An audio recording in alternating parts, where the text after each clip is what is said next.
सचिन अपनी पढ़ाई खत्म करके अपने गांव जा रहा था। रास्ते में जंगल के पास गाड़ी खराब हो जाने के कारण सचिन नीचे उतरकर टहलने लगा। चलते चलते सचिन घने जंगल में एक खूबसूरत झरने के पास पहुंच गया। तभी सचिन का पांव फिसला और वो नदी में गिरने ही वाला था कि अचानक एक लड़की ने पीछे से उसे पकड़ लिया। सचिन हैरान था कि ये लड़की अचानक जंगल के बीच में कहां से आ गई, लेकिन उसकी सुंदरता को देखकर वो सब कुछ भूल गया और उस लड़की को दिल दे बैठा। आखिर ये लड़की कौन थी, चुड़ैल या भूत? क्या है सच उस लड़की का? क्या था उसका असली मकसद?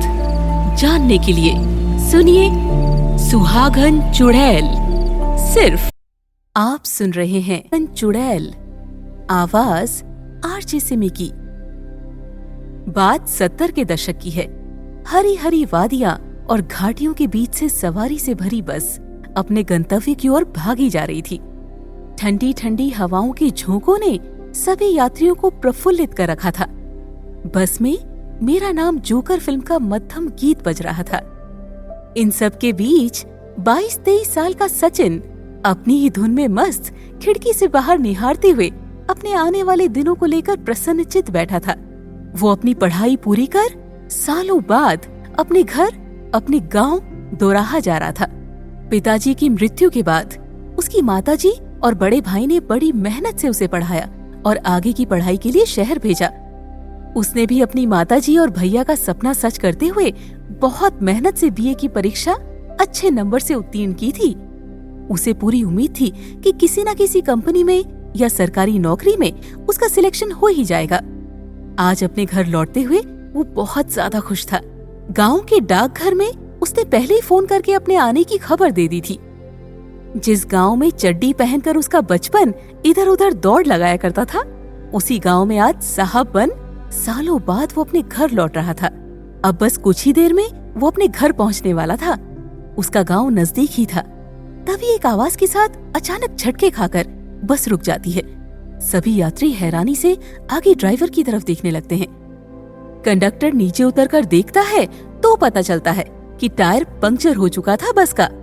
सभी यात्रियों को सूचित कर ड्राइवर और कंडक्टर बस का टायर बदलने में लग जाते हैं। एक एक करके सभी यात्री बस से नीचे उतर आते हैं। कोई झाड़ियों में घुसता है तो कोई एक तरफ खड़ा होकर धूम्रपान करने लगता है। कोई छोटे ट्रांजिस्टर पर गाने सुनने लगता है। सचिन भी बस से उतरकर उस जगह को गौर से देखने लगता है। वो ड्राइवर से पूछता है, अरे भाई, कब तक टायर बदल जाएगा? शाम होने को है, मुझे घर भी पहुंचना है, क्योंकि मेरा गांव मेन रोड से थोड़ा अंदर है। नाके पर भैया इंतजार करेंगे, मुझे लेने आने वाले हैं। कौन गांव है आपका? ड्राइवर सचिन से पूछता है। दोराहा का रहने वाला हूं यार मैं। अंदर कोई बस नहीं जाती ना वहां, खुद के साधन से ही जाना पड़ता है। सचिन ड्राइवर की बात का जवाब देते हुए उससे बोला, बस आधे घंटे में बदल जाएगा साहब। आप चिंता ना करें, मैं जितना समय खराब होगा इसमें बाद में कवर कर लूंगा। ड्राइवर की बात सुनकर सचिन इधर उधर टहलने लगता है। टहलते टहलते वो जंगल में थोड़ा अंदर तक निकल जाता है। वहां की हरियाली और आसपास बिखरी हुई जंगल की खूबसूरती देख उसके होठों से बोल फूट पड़ते हैं। कितनी शांति और सुंदरता है यहाँ। शहर की चिल्लपों से दूर हरियाली की गोद में जिंदगी कितनी खूबसूरत लगती है। वहां तो बस भाग दौड़, हर इंसान अपने में ही सिमटा हुआ है। रहने के लिए तो दड़बों जैसे छोटी छोटी जगह, गरीबों के लिए तो जानवरों जैसी हालत है वहां। बस शहरी चकाचौंध देख लो, उसके पीछे की हकीकत कुछ और ही है। अपने आप से बातें करता हुआ सचिन वहां एक झरने के पास पहुंच जाता है। वहां का नजारा देख वो हतप्रभ रह जाता है। बहते कलकल झरने को देखकर उसका मन बहुत खुश हो जाता है। वो दोनों हाथ ऊपर कर आंख बंद करके जैसे वहां के मौसम, वहां की सुंदरता को अपने अंदर महसूस करने लगता है। तभी उसका पांव चिकनी मिट्टी की वजह से फिसल जाता है। वो घबराकर खुद को संभालने की कोशिश करता है, लेकिन संतुलन नहीं बन पाता। वो पूरी तरह घबराकर इधर उधर कुछ पकड़ने के लिए देखने लगता है। तभी जैसे कोई पीछे से आकर उसका हाथ पकड़ लेता है और वापस पीछे खींच लेता है। वो हांफते हुए सर ऊपर कर देखता है तो देखता ही रह जाता है। एक निहायत ही खूबसूरत लड़की जो देखने में किसी गांव की सीधी सादी गुड़िया सी लगती है। सचिन के मुंह से उस वक्त कोई बोल नहीं फूटता, बस वो उस लड़की को लगातार गौर से देखे जा रहा था, मानो जैसे कोई आसमान से परी उतर आई हो। उसकी सारी घबराहट पल भर में दूर हो जाती है। अरे बाबूजी, का हुआ? ये शहर नहीं है, यहाँ दोनों आंखें खुली रखकर चला करो। नजर हटी घटना घटी। आप इस घने जंगल में क्या कर रहे हो? उस लड़की ने आश्चर्य से सचिन से पूछा। सचिन, जो अब तक सब कुछ भूलकर सिर्फ उसके चेहरे में खो गया था, उसके झिंझोड़ने से हड़बड़ाकर उठकर खड़ा हो गया। कुछ नहीं, मैं तो बस घूमते घूमते यहाँ तक आ गया था, पता नहीं कैसे पैर फिसल गया। घूमते घूमते? ई सुनसान बियाबन जंगल में भला कोई घूमने फिरने आता है क्या? दरअसल मैं शहर से अपने घर दोराहा जा रहा था। रास्ते में बस का टायर पंक्चर हो गया। ड्राइवर ने बोला आधा घंटा लगेगा, तो मैं टाइम पास करने इधर उधर घूमने लगा। मेरा नाम सचिन है। यहाँ की खूबसूरती, यहाँ की हरियाली से ऐसा मोहित हुआ कि खुद ब खुद खींचा चलाया। ये जगह वाकई बहुत खूबसूरत है। सचिन उस लड़की को देखते हुए बोला। हाँ बाबूजी, खूबसूरत तो है, पर हर खूबसूरत चीज अच्छी नहीं होती। बाहर से जैसा लगता है, अंदर से वैसा होता नहीं। क्या मतलब? सचिन ने उसकी बात सुनकर हैरानी से पूछा। अरे बाबूजी, अब हर चीज का कोनो मतलब होता है का? कुछ चीजें बिना मतलब के भी होती हैं। सचिन उस लड़की की रहस्यमयी बातों से बड़ा प्रभावित हुआ। अरे मैं तो पूछना ही भूल गया। मेरा तो ठीक है, मैं वक्त काटने घूमता घूमता यहाँ चला आया क्योंकि बस खराब हो गई थी। पर तुम इस सुनसान जगह पर अकेली क्या कर रही हो? सचिन आसपास गौर से निहारते हुए हाथ के पंजे को हवा में हिलाते हुए उस लड़की से बोला। ई जगह तो हमारा घर का अंगना है बाबूजी, हम तो यहाँ रोज आवत हैं। मतलब? सचिन ने फिर पूछा। आप शहरी लोग हर बात में मतलब बड़ा ढूंढते हैं बाबूजी। हम यहीं पास की एक छोटी सी बस्ती है, वहीं रहते हैं। हमरे अम्मा बाबूजी खेतों में मजदूरी करते हैं और हम यहाँ जंगल में सूखी लकड़ियां बीनने आते हैं। कुछ लकड़ियां बस्ती के दुकानदार को बेच देते हैं, थोड़े बहुत पैसे मिल जाते हैं। कुछ घर में चूल्हे जलाने के लिए ले जाते हैं। मुआ वो दुकानदार बहुत बेईमानी करता है, इतनी सारी लकड़ियों के जरा से दाम देता है। कहता है कि तेरी लकड़ियां गीली होती हैं। अब आप ही देखो बाबूजी, क्या ये लकड़ियां आपको गीली दिख रही हैं? सचिन उस अनजान लड़की की प्यारी प्यारी बातों में खो सा जाता है। वो बोलती जाती है और वो बस उसके हिलते हुए होठों को ही देखता रहता है। तभी वो लड़की अचानक से लकड़ी का गट्ठर उठाकर भागने को होती है। अरे बाप रे, आज तो बहुत बखत हो गया। आपके चक्कर में देरी हो जाएगी तो अम्मा तो मुझ पर कहर बनकर बरस पड़ेगी। आप भी जल्दी ई जंगल से निकल जाइए बाबूजी, यहाँ ज्यादा देर रुकना ठीक नहीं है। संजा होने को है। अम्मा कहती है कि संजा के बखत जंगल में ज्यादा नहीं जाना चाहिए। ई जंगल भूत प्रेतों के लिए मशहूर है बाबूजी। मैं तो दिन दिन में अपना काम निपटा के यहाँ से निकल जाती हूँ। जब धड़धड़ी का बखत होता है तब जंगल से चले जाना चाहिए। ये धड़धड़ी क्या होता है? सचिन बड़ी उत्सुकता से उस लड़की से पूछता है। आपका नहीं पता क्या बाबूजी? अरे हाँ, आप ठहरे शहर में पढ़कर यहाँ आने वाले, आपको कैसे पता होगा? धड़धड़ी बखत का मतलब जब सूरज डूबने वाला हो, जब गाय बैल चरकर वापस लौटते हैं ना, उस घड़ी को कहते हैं धड़धड़ी का बखत। अम्मा बोलती है कि भगवान ने इसी समय उस राक्षस हिरण्यकश्यप को मारा था, इसीलिए ई बखत जंगल में ना ही रहना। वो लड़की बड़ी मासूमियत से सचिन से बोली। सचिन भी जैसे उसकी भोली भाली बातों में उलझकर सब कुछ भूल चुका था कि उसे वापस भी जाना है। तभी दूर से बस के हॉर्न की आवाज आती है। हॉर्न की आवाज से उसकी तंद्रा टूटती है। वो भी वापस पलटकर जाने को होता है। दोनों विपरीत दिशाओं में जाने लगते हैं और तभी सचिन पलटकर उस लड़की से पूछता है, अरे अपना नाम तो बताती जाओ। वो लड़की लकड़ी का गट्ठर सर पर उठाए पीछे मुड़कर सचिन को देखती है। यहीं पास में छोटी सी बस्ती है, वहीं रहती हूँ। और मेरा नाम। इतना कहते हुए वो वहीं पास में लगे पौधों की तरफ इशारा करती है, जिसमें गुलाब का फूल लगा होता है। इशारा करके मुस्कुराते हुए वो वहां से दूर झाड़ियों में ओझल हो जाती है। सचिन उस गुलाब के फूल को देखकर मुस्कुराते हुए सर पर हाथ फेरकर वापस बस के पास आ जाता है। अरे बाबूजी, कहाँ रह गए थे? सभी सवारियां आ चुकी है, बस आपके लिए खड़े थे। जल्दी आइए, वैसे भी बहुत लेट हो गया है। आज तो हमारा सेठ भी हमें नहीं छोड़ने वाला। आइए, जल्दी आकर अंदर बैठिए। कंडक्टर सचिन को अंदर बैठने का इशारा करता है। सचिन वापस अपनी सीट पर आकर बैठ जाता है, पर उसके मन में निरंतर उसी लड़की की बातें घूमती रहती है। वो मन ही मन मुस्कुराते हुए खिड़की से अपना सर टिकाकर बाहर की हवा के झोंकों में खो जाता है।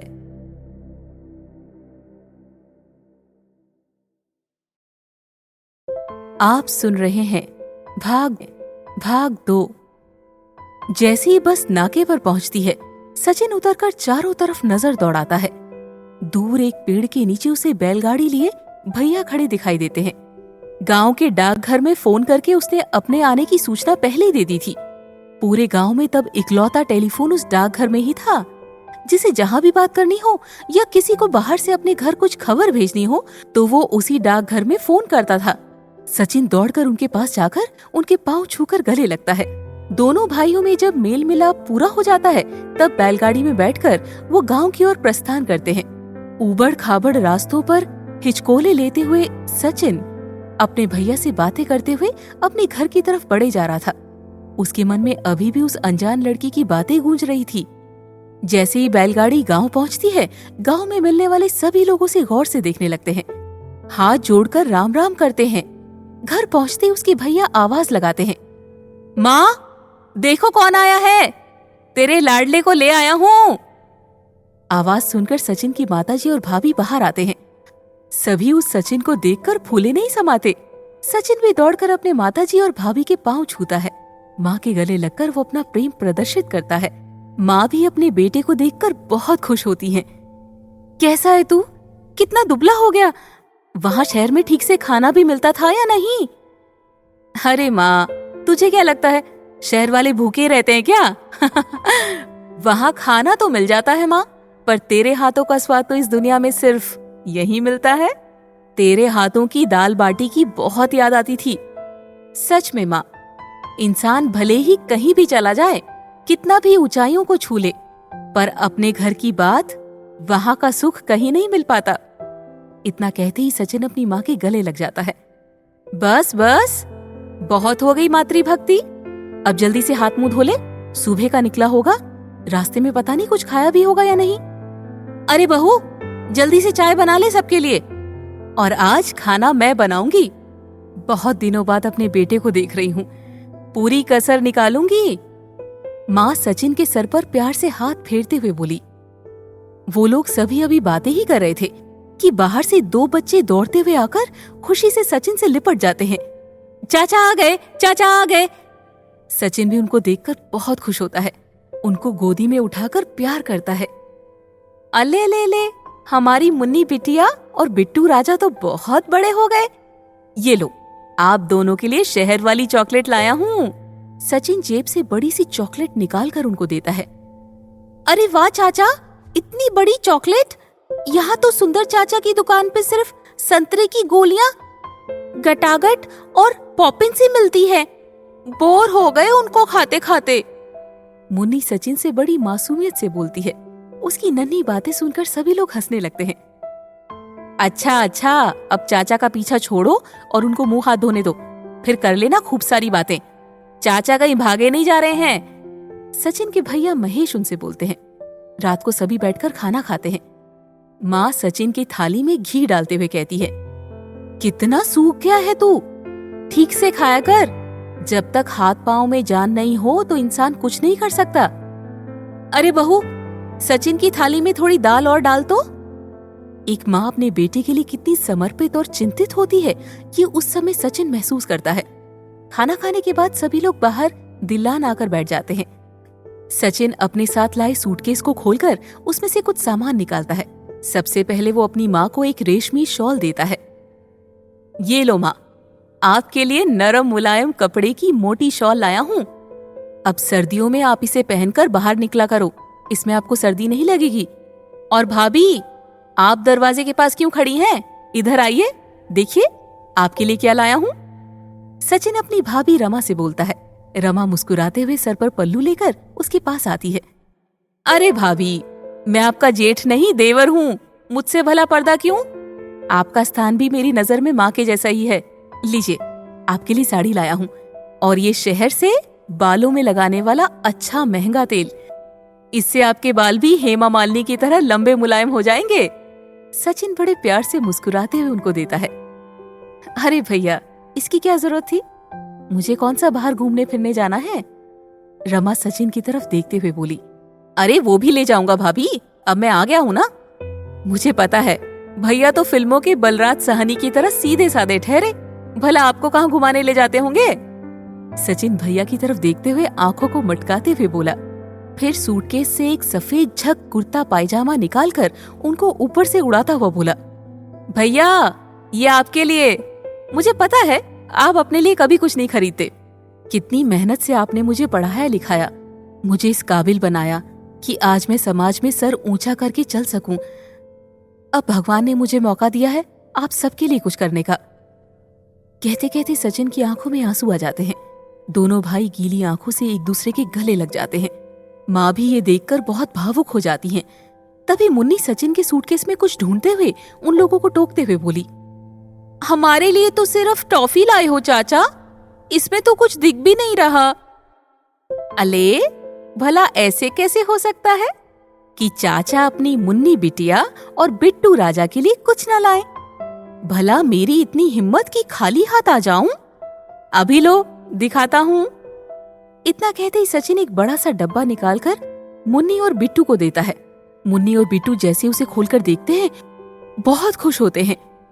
अरे वाह, नई फ्रॉक! और बिट्टू देख, तेरे लिए भी नए नए कपड़े। दोनों बच्चे उन डब्बों को लेकर अंदर कमरे में भाग जाते हैं। सभी उनकी इन मासूम हरकतों पर हंसने लगते हैं। तभी उसके भैया महेश बोलते हैं। ये सब की क्या जरूरत थी सचिन? इतना पैसा क्यों खर्चा किया तूने? और तेरे पास इन सब के लिए पैसे आए कहाँ से? तेरे खर्चे के लिए तो मैं भेजता था मनी ऑर्डर से, और तेरी अभी नौकरी भी नहीं लगी। फिर महेश सचिन की तरफ देखते हुए उससे बोलते हैं। अरे भैया, जो पैसे आप भेजते थे उसे तो मैं खुद पर खर्च करता था। कॉलेज की फीस, वहां रहना खाना सब आपके ही भेजे हुए पैसों से तो पूरा होता था। लेकिन ये जो सब आप लोगों के लाया हूँ, ये मेरी खुद की कमाई है। पढ़ाई से जो समय बचता था उसपे मैंने छोटी मोटी काम चलाऊ नौकरी कर ली थी। उन पैसों को मैंने कभी खुद पर खर्च नहीं किया। आप लोगों के लिए बचाकर जोड़ कर रखे, ताकि जब भी घर आऊं तो अपनी मेहनत के पैसों से आप लोगों के लिए कुछ खरीद कर ला सकूं। और फिर आपने जो किया है मेरे लिए अब तक, उसके आगे तो ये कुछ भी नहीं। बाबूजी की कभी कमी महसूस नहीं होने दी। यहाँ पूरे घर का भी ख्याल रखा। शहर में मुझे भी वक्त पर पैसे भेजते रहे। मुझे सब याद है भैया। अब मेरी बारी है। अब मैं कमाऊंगा और सभी बड़े आराम से घर में बैठना। खेतों में काम कर करके आपके हाथ कैसे हो गए? भाभी को भी अब सिलाई करने की जरूरत नहीं पड़ेगी। आप पूरा खेत बटाई पर देकर बस हुक्म चलाना अब। सचिन भैया के कंधे पर हाथ रखते हुए उनकी आंखों में देखकर बोला। दोनों भाई एक बार फिर आत्मीयता से गले मिलने लगते हैं। रात को बिस्तर पर सचिन उसी शाम वाली घटना के बारे में सोचता रहता है। आखिर कौन थी वो लड़की जो उस जंगल में लकड़ी बीनने आई थी? यदि उसने सही समय पर मेरा हाथ पकड़कर पीछे न खींचा होता तो मैं नीचे झरने में गिर जाता। नाम पूछने पर उसने गुलाब के फूल की तरफ इशारा किया। मतलब उसका नाम गुलाबो या गुलाबी भी हो सकता है। और तो कोई नाम गुलाब से याद नहीं आता। दिखने में एकदम भोली भाली, कितनी सुंदर, चंचल सी लग रही थी। अब पता नहीं कब मिलना होगा उससे। उस जंगल के पीछे कहाँ होगी उसकी बस्ती? यही सब सोचते सोचते थका हारा सचिन पता नहीं कब नींद के आगोश में सपनों की दुनिया में खो जाता है। अगले दिन सुबह नहा धोकर तैयार होकर वो गांव में अपने बचपन के दोस्तों से मिलने निकल जाता है। इसे देखकर सभी गांव वाले, उसके सभी दोस्त बहुत खुश होते हैं। उसके सारे दोस्त अंकित, मनोज, ब्रिज और बंटी। सचिन अपने सभी दोस्तों के साथ गांव घूमने निकल जाता है। इधर मनोहर लाल सचिन के घर आते हैं। मनोहर लाल उसी गांव में एक किसान थे। बुरे वक्त में उन्होंने ही सचिन के परिवार का साथ दिया था। महेश और सचिन उनको मन्नू चाचा कहकर बुलाते हैं। उनकी इकलौती लड़की खुशबू भी उनके साथ आई थी। खुशबू सचिन की बचपन की दोस्त थी। उनमें खूब लड़ाई होती थी। वो घर आकर बाहर से ही आवाज लगाते हैं, अरे महेश, कोई है क्या? अरे मन्नू चाचा, आप आइए आइए, अंदर आइए। आज सुबह सुबह अचानक कैसे आना हुआ? सब खैरियत तो है ना? अरे खुशबू भी आई है, आओ आओ। इतना कहते हुए महेश आंगन में खटिया बिछाने लगता है। अरे भाई, सब कुशल मंगल है। मैं तो सचिन बेटा से मिलने आया हूँ। पता चला कल शाम को वो शहर से पढ़ाई पूरी करके आया है। सोचा उससे मिल आऊं, आशीर्वाद दे आऊं। सालों पहले देखा था उसे, जब उसका दाखिला 10वीं जमात में शहर के बड़े स्कूल में कराया था। अब तो वो स्कूल के अलावा बड़ी पढ़ाई भी कराया है। वो कहते हैं ABCD, ऐसा ही कुछ। उनकी बात सुनकर खुशबू जोर से हंसते हुए बोलती है, अरे बापू, ABCD नहीं, BA होता है। हाँ हाँ ससुरा, जो भी उल्टा पुल्टा होता है वही। किधर गया सचिन? कहीं दिखाई नहीं दे रहा। मनोहर लाल आसपास नजर घुमाते हुए देखते हैं। तभी अंदर से सचिन की माताजी निकल कर आती हैं। और कहाँ जाएगा भाई साहब, वही अपने सभी दोस्तों से मिलने गया है। इतने सालों से मिला नहीं, दोपहर तक आने का बोल कर गया है। माताजी की बात सुनकर खुशबू थोड़ी उदास हो जाती है। अरे खुशबू बेटा, जा अंदर जरा तेरी भाभी से चाय चढ़ाने का तो बोल दे। माताजी खुशबू को रसोई घर की तरफ इशारा करते हुए बोलती है। खुशबू उनकी बात सुनकर अंदर चली जाती है। तभी मनोहर लाल सचिन की माताजी से बोलते हैं, अरे महेश, उधर क्या खड़ा है, यहाँ आकर बैठ। भाभी, दरअसल मैं एक बात करने आया हूँ। राम भाई साहब आज जिंदा होते तो उन्हीं से करता, पर अब आपके और महेश के अलावा अब है ही कौन जिससे बात करूं। मैंने आपसे एक बार बोला था ना, अब तो सचिन भी पढ़ाई पूरी करके वापस आ गया है। जल्दी उसकी अच्छी नौकरी भी लग जाएगी। मैं खुशबू का रिश्ता सचिन के लिए लेकर आया हूं। खुशबू भी मन ही मन उससे बहुत पसंद करती है।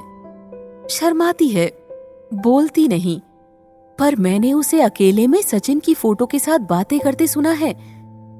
खुशबू की माँ तो अब है नहीं, मैंने उसे दोनों का प्यार दिया है। आपकी क्या मर्जी है? आखिर दोनों परिवार एक दूसरे को अच्छे से जानते भी हैं, सुख दुख के साथ ही हैं। सचिन भी खुशबू को जानता है। मैं चाहता हूं कि अब दोनों परिवार रिश्तेदार बन जाएं।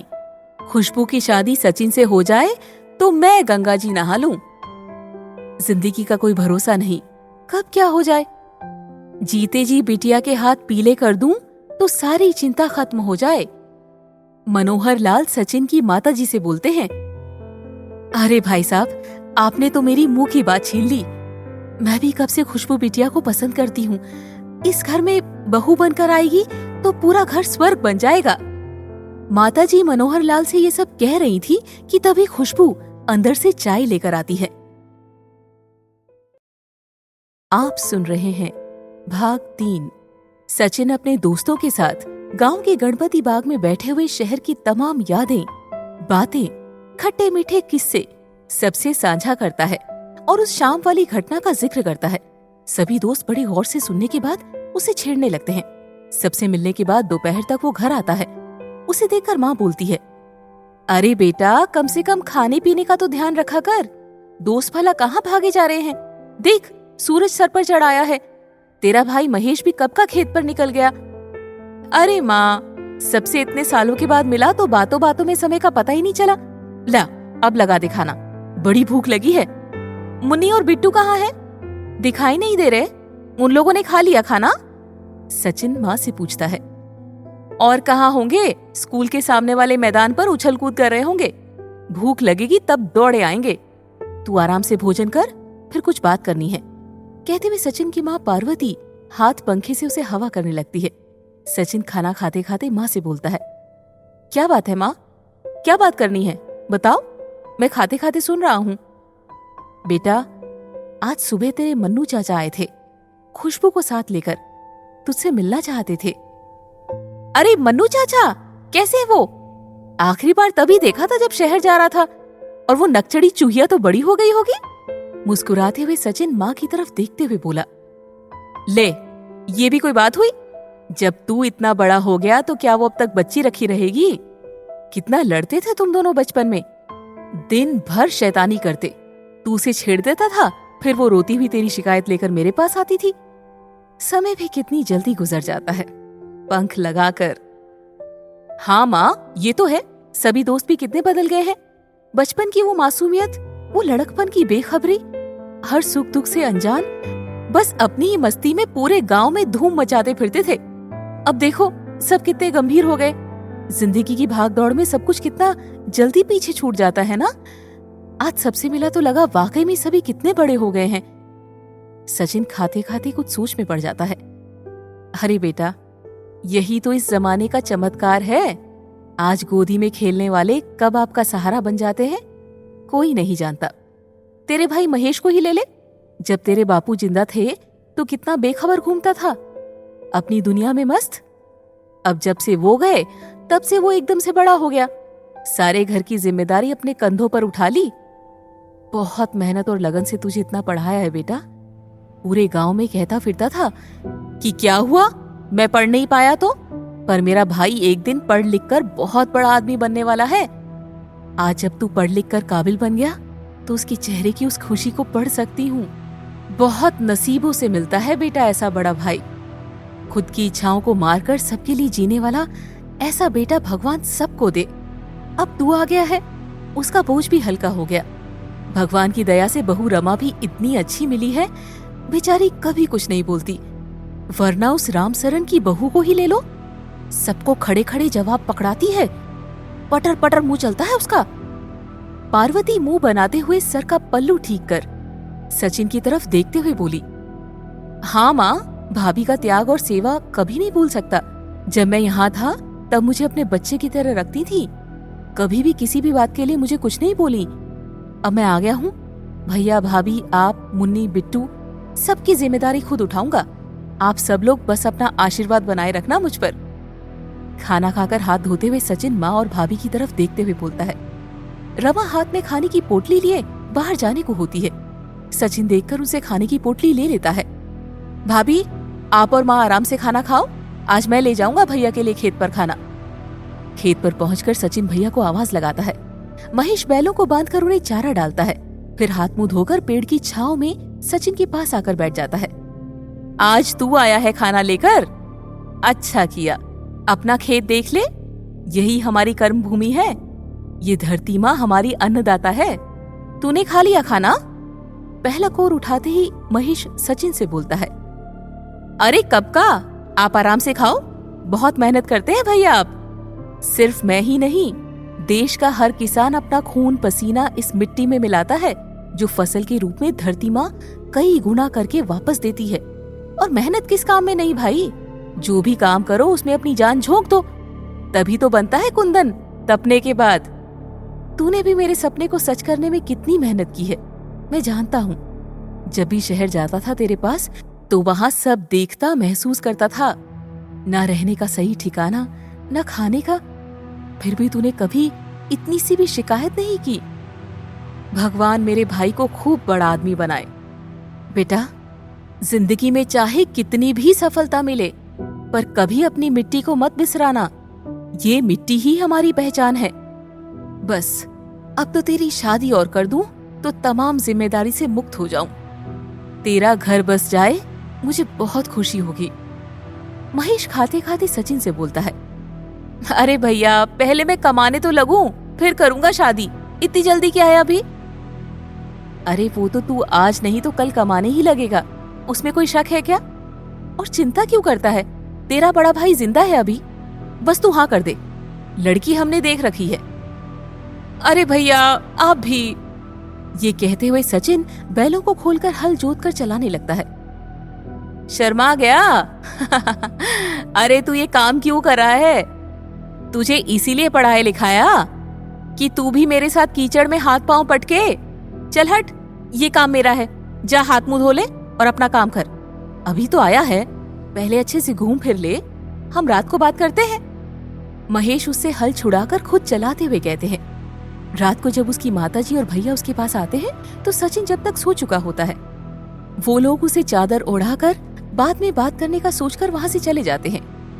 अगले दिन सचिन घर पर खटिया पर लेटा हुआ किसी सोच में खोया रहता है। मुन्नी और बिट्टू दौड़ते हुए उसके पास आते हैं। चाचा चाचा, पासी के गांव में एक मेला लगा है, हमें वहाँ घूमना है, झूला झूलना है, चलो ना। वो चुन्नी और पीहू भी गई है अपने पापा के साथ, हमें आपके साथ जाना है, चलो ना चाचा चलो। मुन्नी सचिन का हाथ पकड़कर खींचने लगती है। अरे हाँ ले चलूंगा बाबा, जाओ तैयार हो जाओ। बच्चे खुशी से उछलते हुए दौड़ लगाकर अंदर जाते हैं। तभी हाथ में चाय लिए उसकी भाभी रमा आती है। बहुत जिद्दी हो गए हैं ये लोग, आपके आने के बाद तो ये किसी की सुनते भी नहीं। चाय पकड़ाते हुए रमा सचिन से बोलती है।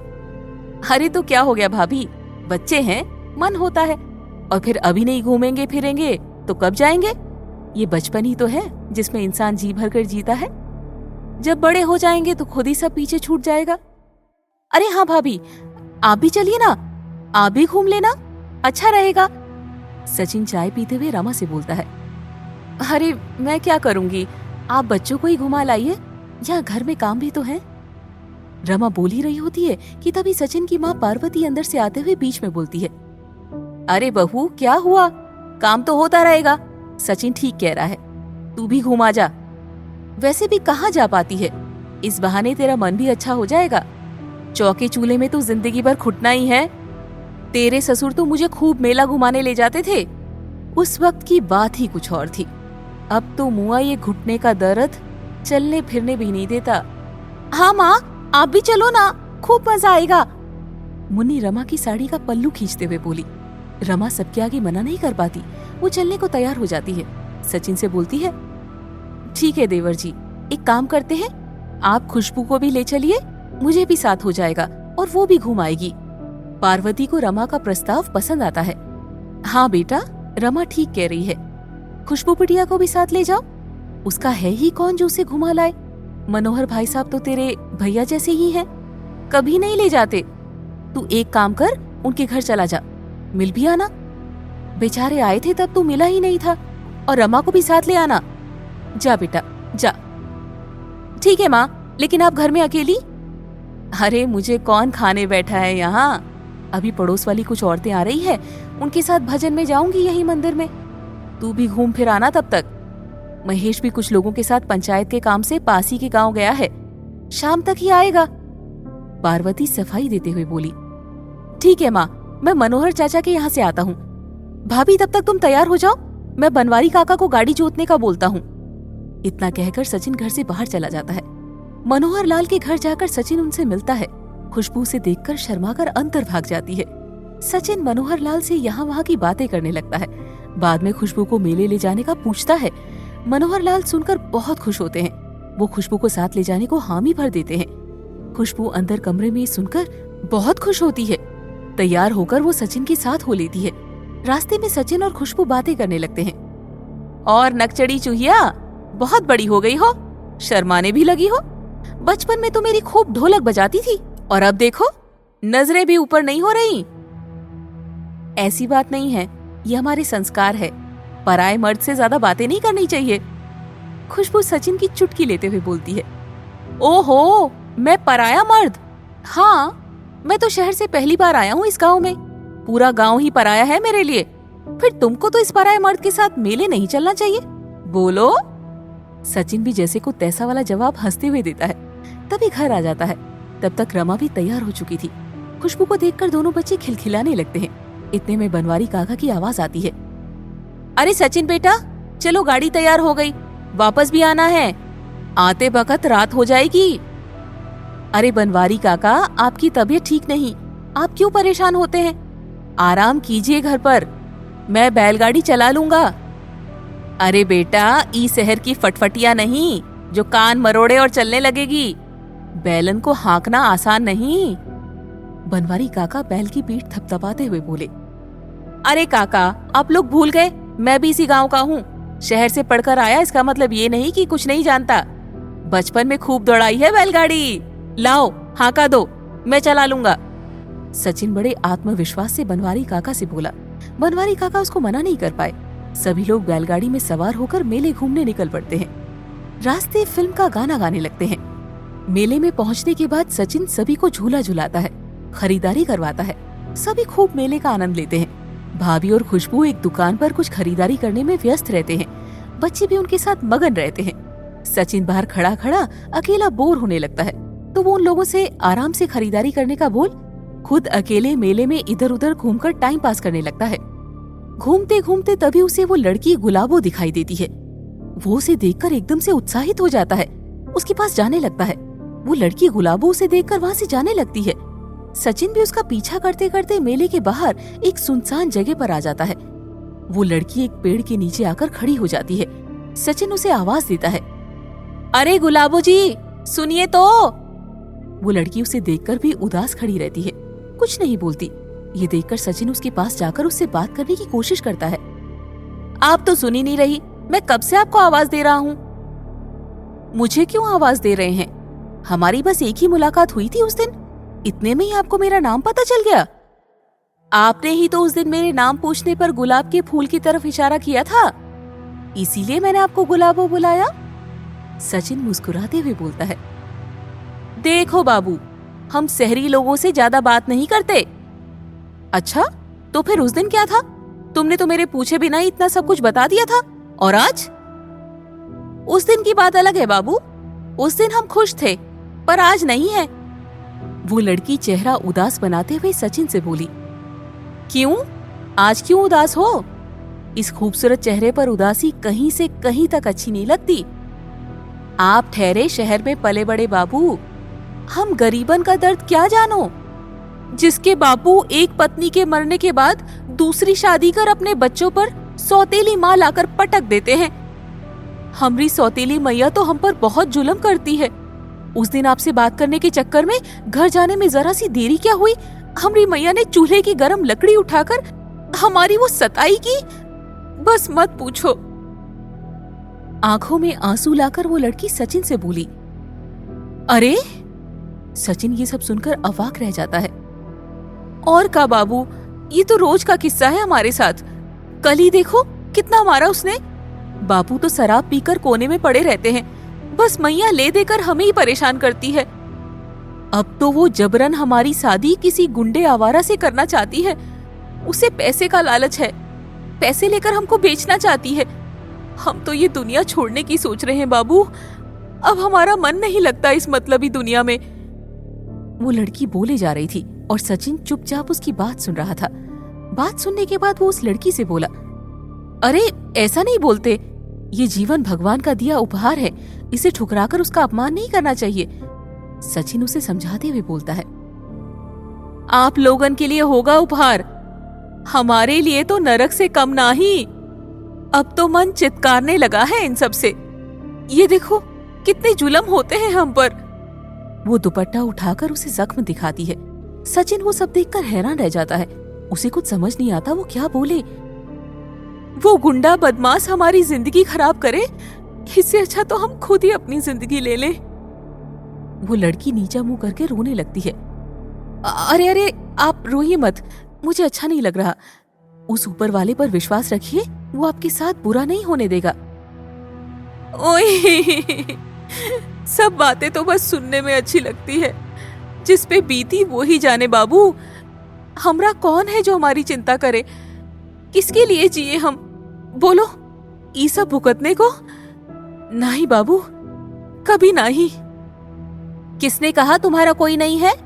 नजर उठाकर देखो, कोई है जो तुम्हारा अपना होना चाहता है। सचिन के इतना कहते ही वो लड़की गुलाबो उसकी तरफ हैरानी भरी नजर से देखने लगती है। तभी सचिन फिर बोलता है, मैं सच कह रहा हूँ गुलाबो, जब से तुमसे मिला हूँ बस तुम्हारे बारे में सोचता रहता हूँ। मैं तुम्हारे घर वालों के बारे में कुछ नहीं जानता और ना ही जानना चाहता हूँ। मेरे लिए इतना काफी है कि मैं तुमको जानता हूँ। तुम भोली और बहुत मासूम हो। मैं आज सीधे तुमसे पूछता हूँ, क्या मुझसे शादी करोगी? वो लड़की गुलाबो स्तब्ध होकर जड़ बनी हुई सिर्फ उसकी आंखों में देखे जा रही थी। कुछ देर खामोश रहने के बाद वो बोली, आप कहाँ और हम कहाँ बाबूजी? क्या आपके घर वालों को मुझ जैसी गंवार लड़की पसंद आएगी? कभी नहीं बाबू, वो लोग हमको कभी स्वीकार नहीं करेंगे। उदास चेहरा लिए वो गर्दन नीचे कर लेती है। उनकी चिंता तुम मत करो, बस तुम अपना फैसला बता दो, बाकी सब मैं संभाल लूंगा। सबको राजी कर हम जल्दी शादी कर लेंगे, तुम किसी बात की चिंता मत करो। आप जैसा वर पाकर तो कौन लड़की धन्य नहीं होगी बाबू। हमको तो ऐसा लगता है जैसे हम कोई सपना देख रहे हों। चेहरे पर एक अनजानी खुशी लिए वो लड़की सचिन की तरफ देखते हुए बोली। सचिन भी खुश होकर उसे गले लगा लेता है। तभी उसे पीछे से भाभी की आवाज आती है। इधर सुनसान में क्या कर रहे हो देवर जी? हम लोग कब से आपको ढूंढ रहे हैं। अंधेरा हो गया है, वक्त पर घर पहुंचने के लिए अब चलना पड़ेगा। सचिन पीछे मुड़कर देखता है तो थोड़ी दूर उसे भाभी खड़ी नजर आती है। वो गुलाबो से वही मिलने का बोलकर पलट कर जाने लगता है। तभी गुलाबो उससे बोलती है, मिलना जरूर बाबू, कहीं ऐसा ना हो कि तुम देर कर दो। गुलाबो एक अनजाने डर से सहमी हुई सी उससे बोलती है, तुम चिंता मत करो, मैं कल ही यहीं पर तुमसे मिलने आऊंगा। अभी तो ये मेला 2-3 दिन और चलेगा, हम कल फिर यही बात करेंगे। मुझ पर भरोसा रखो, मैं तुम्हारा कुछ भी बिगड़ने नहीं दूंगा। इतना कहते हुए सचिन वहां से चला जाता है। सचिन जैसी भाभी और खुशबू के पास पहुंचता है तो वो उसे पूछने लगती है, उस अंधेरे में किससे बातें कर रहे थे देवर जी? कौन था वहां? अरे एक दोस्त मिल गया था पुराना, बस उसी से बतिया रहा था।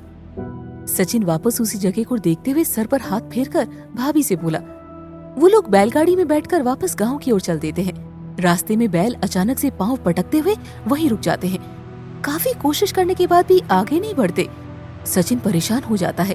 पीछे आ रही दूसरी बैलगाड़ियां भी आगे नहीं बढ़ती, उनके बैल भी वहीं खड़े हो जाते हैं। ये सब क्या है, किसी को कुछ समझ नहीं आता। तभी एक उम्रदराज बाबा वहां से कुछ लोगों के साथ गुजरते हैं। उनको इस तरह रास्ते में अटका हुआ देखकर उनसे कारण पूछते हैं। उन लोगों के बताने पर वो आसपास गौर से देखते हुए बोलते हैं, अरे बिटवा, लगता है आसपास जरूर कोई काली शक्ति है, तभी ये बैल आगे नहीं बढ़ रहे। बैल या तो कोई जंगली जानवर का खतरा भांपकर या फिर किसी काली बुरी शक्ति के आसपास होने से ऐसा करते हैं। आप सभी गाड़ी वाले लोग उस पीछे के रास्ते से चले जाओ, ये जगह है ही ऐसी, आए दिन कुछ ना कुछ होता रहता है। उनकी बात सुनकर वहां मौजूद सभी लोग खुसर पुसर करने लगते हैं। सभी को उन बाबा की बात पर यकीन हो जाता है, पर सचिन इन सब पर यकीन नहीं करता। लेकिन भाभी और बच्चों के जोर देने पर वो पीछे वाले रास्ते से जाने को तैयार हो जाता है। आप सुन रहे हैं भाग 4। रात को सचिन बिस्तर पर लेटा हुआ उस मेले वाले वाकये पर सोच रहा होता है। तभी सचिन की माँ पार्वती दूध लेकर उसके पास आती है। सचिन माँ को देखकर बिस्तर से उठकर बैठ जाता है। ले बेटा, गरम गरम दूध पी ले, इससे हाथ पांव में ताकत आती है। बेटा, कल से तुझसे एक बात करने की सोच रही हूँ। कल भी तू खाकर खेत पर चला गया, नहीं कर पाई। रात को आकर देखा तो तू सो चुका था। हाँ माँ, बोलो ना, क्या बात करनी है? कोई भी बात करनी हो, यदि मेरी नींद भी लग जाए तो जगा लिया करो ना। उसमें क्या है, कोई कुंभकर्ण की तरह तो सोता नहीं। सचिन हंसते हुए माँ से बोला, बेटा, ऐसी बातें जल्दबाजी में नहीं की जाती, आराम से सबकी सलाह से ही होती है। ले, तेरा भाई भी आ गया। महेश भी सचिन के पास आकर बैठ जाता है। माँ आगे बोलना शुरू करती है, बेटा, तू तो जानता है कि तेरे बापू तेरे बचपन में ही गुजर गए थे। उनके जाने के बाद मैंने तुम लोगों को कैसे पाला है, मैं ही जानती हूँ। महेश ने बहुत छोटी उम्र से ही खेती संभाल ली थी। उस समय तेरे मनोहर चाचा ने भी हमारी बहुत बड़ी मदद की थी। महेश का कदम कदम पर साथ दिया, जब भी जरूरत पड़ी तो सबसे आगे खड़े रहे हमारे लिए। तेरे बापू को अपना सबसे बड़ा दोस्त, एक बड़ा भाई मानते थे। यदि मनोहर भाई साहब नहीं होते तो आज पता नहीं हम लोगों का क्या होता। तुझे शहर भेजने में भी उनकी सबसे अहम भूमिका थी, वरना महेश अकेला क्या कर लेता। समय समय पर रुपये पैसे से भी उन्होंने हमारी बहुत मदद की। सचिन जो अब तक गौर से माँ की बात सब सुन रहा था, बीच में ही बोल पड़ा, हाँ माँ, मुझे सब पता है, मैं सब जानता हूँ। मैं भी उनको पिताजी जैसा ही मान देता हूँ, पर तुम ये सब मुझे क्यों बता रही हो? अरे बेटा, पहले पूरी बात सुन तो ले। ये आजकल की पीढ़ी भी ना 2 शब्द सुनकर ही सवाल पूछने लगती है। मैं कह रही थी, उनकी लड़की खुशबू को तो तू अच्छे से जानता है। बचपन से दोनों साथ खेले हो, एक ही उम्र के हो। खुशबू बिटिया भी तुझे मन ही मन बहुत पसंद करती है। हम सबकी देखी भाली लड़की है, सुंदर है, सुशील है, संस्कारी है, रसोई के हर काम में माहिर है। हम सभी यही चाहते हैं कि तेरा और खुशबू का ब्याह हो जाए, दोनों घर रिश्तेदार बन जाएं। बस अब तेरी जिम्मेदारी है, एक वो भी पूरी हो जाए तो आराम से प्राण छोड़ सकूं। सचिन के सर पर हाथ फेरते हुए पार्वती बोली, पर सचिन उनकी ये बातें सुनकर हैरानी से सबको देखने लगता है। अरे माँ, प्राण निकले आपके दुश्मनों के, ऐसे क्यों बोलती हो? और आप मेरी इतनी चिंता मत करो, अब बड़ा हो गया हूँ, अपना भला बुरा खुद समझ सकता हूँ। मैं आपको कोई जवाब नहीं दे रहा माँ, मुझे गलत मत समझना, मैं आज भी आपका वही छोटा सा गुड्डू हूँ।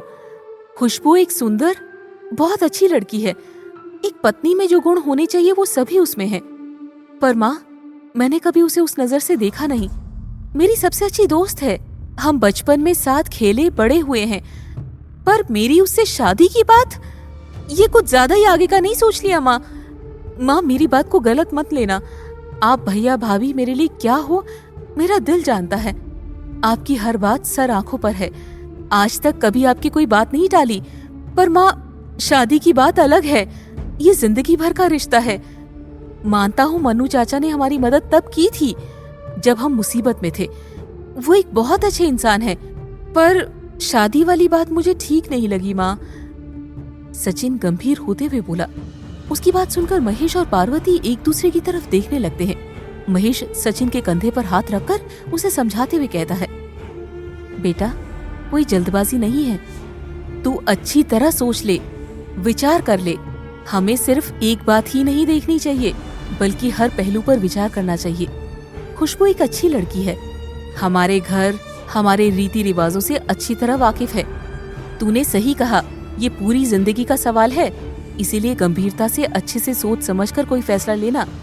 ये मत समझना हम तुझ पर दबाव डाल रहे हैं। पर बेटा, इस दुनिया को तुझसे अच्छे से हम लोगों ने देखा है, सब कुछ सोचकर चलना पड़ता है। खुशबू का भी सोच, वो कितनी उम्मीद लगाए बैठी है तेरे से, तुझको कितना पसंद करती है। जब उसे तेरी ये बातें पता चलेगी तो सोच कितना दुख होगा उसे। अच्छा, अब ज्यादा परेशान मत हो, बल्कि आराम से सोच समझकर बताना। मुझे अपने भाई पर पूरा यकीन है, वो कभी गलत निर्णय नहीं लेगा। बस इतना ही कहूंगा मेरे भाई, जो भी निर्णय लेना समझदारी से लेना, क्योंकि सिर्फ तू ही नहीं, इस रिश्ते से हम सभी जुड़े हैं। अब सो जा, बाद में बात करेंगे।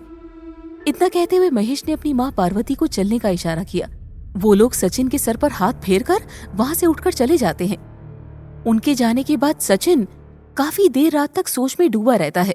सोचते सोचते उसकी नींद लग जाती है। महेश अकेले में अपनी माँ पार्वती से बात करते हुए कहता है, गलती हमारी है माँ, वो बेचारा अभी शहर से अपनी पढ़ाई पूरी करके आया है, थोड़ा समय उसे घुलने मिलने देना था। ये बातें एकदम से नहीं की जाती, शादी ब्याह का मामला है, इसमें इतनी जल्दबाजी ठीक नहीं। अभी तो गांव आया है, उसे थोड़ा वक्त दो, वो खुद ब खुद समझ जाएगा। मुझे अपने भाई पर पूरा यकीन है, वो हमें निराश नहीं करेगा। बस हर चीज का एक सही वक्त होता है, बेवक्त की गई सही बात भी गलत साबित होती है। तू चिंता मत कर, और मनोहर चाचा से अभी इस बारे में कुछ मत बोलना, मैं देख लूंगा। उसकी बात सुनकर पार्वती भी उसकी बात से सहमत नजर आती है, पर वो ठहरी एक माँ अपनी संतान की आंखें पढ़ सकती थी। उसे सचिन की बातों से कुछ ठीक नहीं लग रहा था, पर महेश के बोलने पर अपना मन समझाते हुए वो इस विषय पर खामोश रहती है। अगले दिन सचिन कुछ उदास सा चुप चुप रहता है, ज्यादा किसी से बात नहीं करता। खाना खाकर वो घर से बाहर निकल जाता है। गांव में उसके दोस्त उसे घेर लेते हैं। एक दोस्त अंकित कहता है, अरे आज पास के गांव में अमिताभ की फिल्म लगी है, त्रिशूल, बोलो तो सभी चलते हैं। जब से सचिन शहर से आया है कहीं घूमने ही नहीं गए, समय निकालकर आज चलते हैं। आज सबको मेरी तरफ से फिल्म दिखाऊंगा, बोलो सब क्या बोलते हो। अंकित की बात सुनकर सभी दोस्त खुश हो जाते हैं, पर सचिन का मन अभी भी कहीं और लगा था। उसे इस तरह खोया हुआ देखकर दोस्त उसे छेड़ने लगते हैं। अरे भैया, कहाँ खोए हो? उसी झरने वाली की याद में। कभी कभी इन दोस्तों को भी भाव दे दिया करो। अभी ये हाल है तो बाद में क्या होगा? अभी बोलना, चुप क्यों है? वो सचिन को बुरी तरह झंझोड़ते हुए बोलता है। उसके इस तरह करने से बाकी सभी दोस्त जोर जोर से हंसने लगते हैं। ये देखकर सचिन को गुस्सा आ जाता है। वो गुस्से में उनके बीच से वहां से चला जाता है। और गांव के बाहर एक सुनसान जगह पर आकर चुपचाप अकेला बैठ जाता है। घंटों वहीं बैठा बैठा वो इन्हीं सब उधेड़-बुन में उलझता रहता है। फिर अचानक घड़ी देखकर वो उठकर कहीं निकल जाता है। सभी उसके इस अप्रत्याशित व्यवहार से हैरान रह जाते हैं। अपने दोस्त बंटी के घर जाकर सचिन उसे आवाज लगाता है। बंटी जैसे उसे बाहर खड़ा देखता है उसे अंदर बुलाता है, पर वो अंदर न जाकर उसे ही बाहर बुला लेता है। बंटी के आने पर वो उससे उसकी मोटरसाइकिल थोड़ी देर के लिए मांगता है। पूरे गांव में उसके दोस्तों में से बस बंटी के पास मोटरसाइकिल थी। अपने दोस्त से उसकी मोटरसाइकिल लेकर वो एक जरूरी काम से जाने का बोलकर उसी मेले वाली जगह पर चल देता है। दोस्त से इस बारे में कुछ बात नहीं करता। बंटी अपनी दोनों भौएं और होठ ऐसे हैरानी से उचकाते हुए उसे जाते देखता रहता है। रास्ते में सचिन के मन में वही सब सवाल, वही बातें घूमती रहती है। एक तरफ माँ भैया, उनकी बातें, मनोहर चाचा के उन पर किए एहसान, दूसरी तरफ वो अनजान लड़की गुलाबो, जिससे वो मात्र 2 ही बार मिला था। धर्म संकट में फंसा हुआ वो रास्ते पर आगे बढ़ा चला जा रहा था। मेले में पहुंचकर गाड़ी एक तरफ खड़ी कर वो उसी पेड़ के नीचे जाकर बैठ जाता है। उस वक्त वहां कोई नहीं था। चारों तरफ नजर दौड़ाने के बाद भी जब उसे गुलाबो कहीं नजर नहीं आती तो वो उदास होकर वहीं बैठ जाता है। उसके मन में ढेरों सवाल एक दूसरे से टकराते हुए घूमने लगते हैं। गुलाबो की बातें, माँ की बातें, खुशबू का चेहरा, सब कुछ। वो दोनों हाथों से सर पकड़कर नीचे मुंह करके गहरी सोच में डूबा होता है। धीरे धीरे अंधेरा घिरने लगता है, पर गुलाबो कहीं नजर नहीं आती। उसने कल जो गुलाबो से कहा था, अब उसे खुद अपनी ये कही बात कानों में गूंजती रहती है। वो वहां से उठकर मेले में आकर घूमने लगता है। चारों तरफ जैसी खुशियां ही खुशियां बिखरी पड़ी थी। हर कोई अपने में मस्त, बस जिंदगी के इस मेले का आनंद उठाता नजर आ रहा था। सचिन का ये सब देखकर मानो और मन खराब होने लगता है, जैसे आज हर इंसान उसे चिढ़ा रहा हो, उसके सामने अपनी खुशी का भौंडा प्रदर्शन कर रहा हो। वो मेले में इतनी भीड़ में भी खुद को अकेला, असहज महसूस कर रहा था। उसकी आंखें लगातार, निरंतर बस उसी लड़की गुलाबो को खोज रही थी। जब उसका मन नहीं लगा वहां, तो वो 30 कदमों से वापस उसी पेड़ के नीचे आकर बैठ गया। वो वहीं बैठा हुआ था, तभी कुछ लोग बातें करते हुए वहां से निकले। जल्दी चलो भैया, ये जगह ठीक नहीं। बड़े बुजुर्ग कहते हैं कि इस रास्ते पर कुछ न कुछ अनहोनी होती रहती है। कल भी कुछ बैलगाड़ियों के बैल चलते चलते अचानक से रुक गए थे, आगे बढ़ ही नहीं रहे थे। वो कुछ ऐसा भांप लेते हैं जो इंसान नहीं समझ पाता। शाम के बाद से तो इस रास्ते पर आने में ही डर लगने लगा है अब। एक बुजुर्ग काका बता रहे थे कि बरसों पहले पास ही के 2 गांवों के बीच सामूहिक नरसंहार हुआ था। उनके 2 गुटों के बीच किसी विवाद को लेकर भयंकर मौत का तांडव मचा था। सैकड़ों लोगों को काट दिया गया था। जंगल के आसपास की कई बस्तियां तक उजड़ गई थी। मासूम लोग मारे गए थे। लाशों को जंगल में ऐसी फेंक दिया था, चील, कौवे, गिद्धों ने उन लाशों को नोच नोच कर क्षत विक्षत कर डाला था। तब से वो गांव और उसके आसपास की जगह अभिशप्त सी हो गई है। ऐसा माना जाता है कि उन्हीं सब लोगों की आत्माएं अब इस जगह भटकती रहती हैं। सचिन के कानों में लोगों की ये बातें पड़ती है, पर वो इन सब में कभी यकीन नहीं करता। जब बहुत देर हो जाती है तब सचिन अपनी घड़ी की तरफ देखता है। शाम के 7 बज चुके थे। वो एक बार फिर आसपास घूमकर गुलाबो को देखता है, पर गुलाबो उसे कहीं दिखाई नहीं देती। किसी अनजान आशंका से उसका मन भयभीत हो उठा। वो दोनों ही हाथ की हथेलियों को आपस में मसलते हुए बेचैनी से इधर उधर टहलने लगता है, लेकिन गुलाबो का कुछ पता नहीं चलता। वो परेशान होकर वापस गाड़ी स्टार्ट कर देता है। आधे रास्ते में उसे किसी के रोने की आवाज आती है। गाड़ी रोककर वो इधर उधर देखने लगता है। थोड़ी दूरी पर अंधेरे में कोई साया पेड़ के नीचे गर्दन नीचे किए बैठा दिखाई देता है।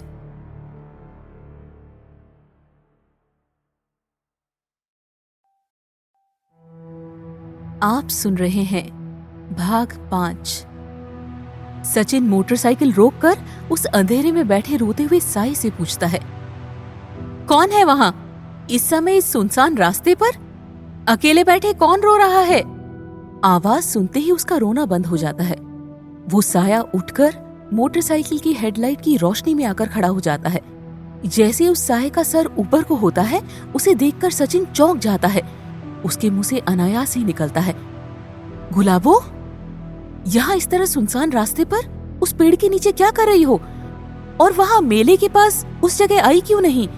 मैं कब से तुम्हारा रास्ता देख रहा था। जब तुम नहीं आई तो मैं वापस जाने लगा। और इस तरह तेज तेज रोने की वजह क्या है? मैंने कहा था ना, मेरी माई मुझे नहीं छोड़ने वाली। आज तो वो उन लोगों को घर लेकर आ गई और पैसे लेकर मुझे उन्हें बेच दिया। बड़ी मुश्किल से वहां से जान बचाकर भागी हूं। मैं तो मरने जा रही थी, पर तुम्हारा ख्याल आया बाबू, तो यहाँ आकर बैठ गई। पता था तुम इसी रास्ते से जाओगे। वहां मेले में लोग मुझे पकड़ सकते थे, इसीलिए मैं वहां नहीं गई। मैं घर से भाग आई हूँ हमेशा के लिए। अब मुझे वहां दोबारा नहीं जाना। मेरा कोई घर नहीं है अब। बस तुमसे पूछना है कि तुम मुझसे शादी करोगे या नहीं। यदि नहीं तो मैं अभी अपना जीवन खत्म कर लूंगी। इस तरह भटकते भटकते और नहीं जीना अब। बोलो, करोगे इस गंवार से शादी? बोलो बाबू, बोलो।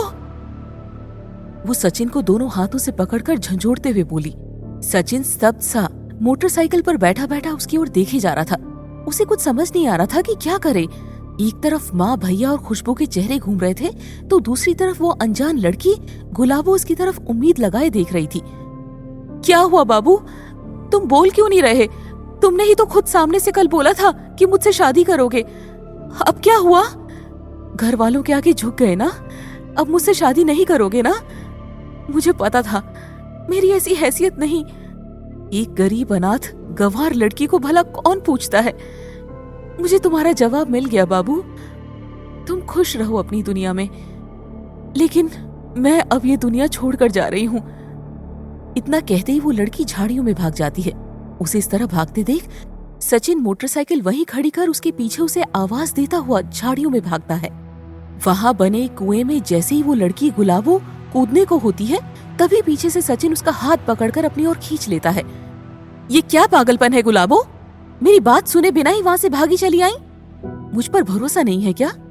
तुम्हें तुम्हारे घर जाने की कोई जरूरत नहीं। यदि घर जाओगी तो मेरे, अपने, हमारे घर। आज से तुमको उस घर की बहू का दर्जा देता हूँ। मैं तुमसे शादी करने को तैयार हूँ। अब चाहे जो हो जाए, मैंने फैसला ले लिया है। बस तुम मरने का ख्याल दिल से निकाल दो। चलो मेरे साथ। सचिन उसका हाथ पकड़कर उसे अपने साथ ले जाने लगता है। लेकिन बाबू सुनो तो, मैं बिना शादी किए तुम्हारे घर नहीं जा सकती। गुलाबो उससे हाथ छुड़ाते हुए बोलती है। क्यों? तुम अभी मेरे साथ घर चलो। हम घर में सबको बताकर सबका आशीर्वाद लेकर कल मंदिर में शादी कर लेंगे। सचिन गुलाबो से बोला। नहीं, ऐसा नहीं हो सकता। क्या मतलब? सचिन ने हैरान होकर पूछा। मेरा मतलब, जब तक मैं तुमसे शादी नहीं कर लेती उस घर में नहीं जा सकती। क्यों नहीं जा सकती? मैं बोल रहा हूं ना, हम कल सबकी मर्जी से मंदिर में शादी कर लेंगे, और यदि किसी की मर्जी ना हुई तब भी मैं तुमसे शादी करूंगा। भरोसा नहीं मुझ पर? सचिन खुद के सीने पर हाथ रखते हुए गुलाबो से बोला। वो बात नहीं है, लेकिन हमारे घर की रीत यही है कि जब तक शादी ना कर ले किसी पराये मर्द के साथ उसके घर कभी नहीं जाते। जब वो घर ही छोड़ आई तुम, तो कैसी रीत? और इस समय भला हम कहाँ शादी करेंगे? अभी वक्त देखो। सचिन उसे घड़ी दिखाते हुए बोला। वो मैं नहीं जानती, पर बिना शादी किए मैं तुम्हारे साथ नहीं चल सकती। रीत तो रीत है, माननी तो पड़ेगी। हमारे यहाँ ऐसा माना जाता है, जब कोई लड़की शादी करती है तो पहले कुलदेवी के सामने अपने होने वाले पति को ले जाकर पूजा करनी पड़ती है। फिर मांग भरकर फूलों का हार पहनाकर कुलदेवी का आशीर्वाद जब तक न लो तब तक अपशगुन माना जाता है। ये रीत नहीं मानी तो कुछ भी बुरा हो सकता है। मैं तुमको खोना नहीं चाहती बाबू, इसीलिए जाऊंगी तो शादी करके ही, वरना नहीं। गुलाबो अपनी बात पर दृढ़ होते हुए सचिन से बोली। लेकिन इस वक्त कौन मिलेगा जो हमारी शादी कराएगा? और फिर आज पता है क्या दिन है? अमावस्या। भला आज कौन शादी करता है? मुझे दिन विन से कोई मतलब नहीं। उधर वो लोग मेरी जान के पीछे पड़े हैं, इधर तुमको दिन दिखाई दे रहा है। यदि मेरी बात नहीं माननी तो चली जाती हूँ। मेरे पीछे मत आना अब। जाओ बाबू, तुम जाओ। इतना कहते ही गुलाबो पीछे मुड़कर जाने लगती है। सचिन दोबारा उसका हाथ पकड़ उसे रोक लेता है। चलो तुम्हारी बात मान भी ली, तो इस समय कौन से मंदिर में हम शादी करेंगे? बोलो। हमारे कुल का एक मंदिर है, वहीं जहाँ हम पहली बार मिले थे। हम वहीं कुल देवी को साक्षी मानकर शादी कर लेंगे। हमें अभी वहां चलना होगा। उस जगह? वो भी इस वक्त? और तुमने ही तो कहा था उस दिन कि रात में वहां जाना ठीक नहीं। सचिन गुलाबी से हैरानी जताते हुए बोला। शादी करनी है अभी तो वहीं चलना पड़ेगा। डरो नहीं, मैं साथ हूँ। हमारी कुलदेवी का आशीर्वाद लेना जरूरी है, जल्दी चलो। वो सचिन का हाथ पकड़कर उसे ले जाने लगती है। सचिन जैसे उसके आगे कुछ बोल ही नहीं पाता। इतनी जल्दी ये सब कुछ हो रहा है, उसे कुछ समझ नहीं आता। बस वो उस लड़की गुलाबो की बातों में खोता चला जाता है और उसके पीछे पीछे चल देता है। वो जगह तो यहाँ से बहुत दूर है, हम इस वक्त कैसे वहां जा सकते हैं? सचिन गुलाबो से सवाल करता है। उसकी बात सुन गुलाबो जवाब देती है, यहाँ से एक रास्ता वहीं को जाता है जिससे हम उस जगह जल्दी पहुंच जाएंगे। अब बिना सवाल किए जल्दी चलो बाबू, अभी अच्छा मुहूर्त चल रहा है। यदि हम इस मुहूर्त में कुलदेवी का आशीर्वाद लेकर शादी कर लेंगे तो आगे के लिए बहुत अच्छा होगा। उस जंगली ऊबड़ खाबड़ रास्तों से होते हुए कुछ ही देर में वो लोग वहीं झरने के पास उसी स्थान पर पहुंच जाते हैं जहां सचिन की मुलाकात उस लड़की गुलाबो से हुई थी। वहां पहुंचकर गुलाबो उसे एक पेड़ के नीचे ले जाती है। पेड़ के पीछे झाड़ियां हटाते ही एक छोटी सी गुफा मिलती है। वो सचिन को उस गुफा में चलने का बोलती है। सचिन हैरानी से उस रहस्यमयी गुफा को नजरें घुमा घुमा कर देखने लगता है। तभी थोड़ा आगे बढ़ने पर कुछ रोशनी दिखाई देती है। एक दीपक जलता हुआ दिखाई देता है। सामने कोई डरावनी सी देवी नुमा मूर्ति खड़ी रहती है और पास ही एक लाल जोड़ा 2 हार रखे हुए होते हैं। सचिन गुलाबो से पूछता है कि ये सब सामान यहाँ कैसे? गुलाबो बताती है कि वो सब सामान उसने पहले ही रख दिया था जब कल सचिन से उसकी बात हुई थी। गुलाबो बोले जा रही थी और सचिन बड़े आश्चर्य से वो सब देखे जा रहा था। जैसा मैं कहूँ वैसे करते जाओ। इस थाली में पड़े सिंदूर को उंगली से उठाकर मेरी मांग भरो और फिर हार पहना दो। सचिन वैसा ही करता है पर वो कुछ समझ नहीं पाता। उसकी मांग भरकर दोनों एक दूसरे को हार पहना देते हैं। जैसे ही सचिन उसके गले में हार डालता है वैसी वो लड़की गुलाबो चेहरे पर एक अलग ही चमक लिए मुस्कुराने लगती है। सचिन बस उसे गौर से देखे जा रहा था। बस बाबू, अब हम जन्म जन्म के साथी बन गए, कोई हमें अलग नहीं कर सकता। देवी का आशीर्वाद मिल चुका है, अब सब अच्छा होगा। इतना कहते ही वो अपनी उंगली के एक नाखून को सचिन की हथेली पर गड़ा देती है। थोड़ा खून निकल आता है। सचिन दर्द से कराह उठता है। फिर वो लड़की गुलाबो अपनी हथेली पर भी ऐसे ही खून निकालती है। दोनों के खून को मिलाकर वो उस मूर्ति को तिलक करती है।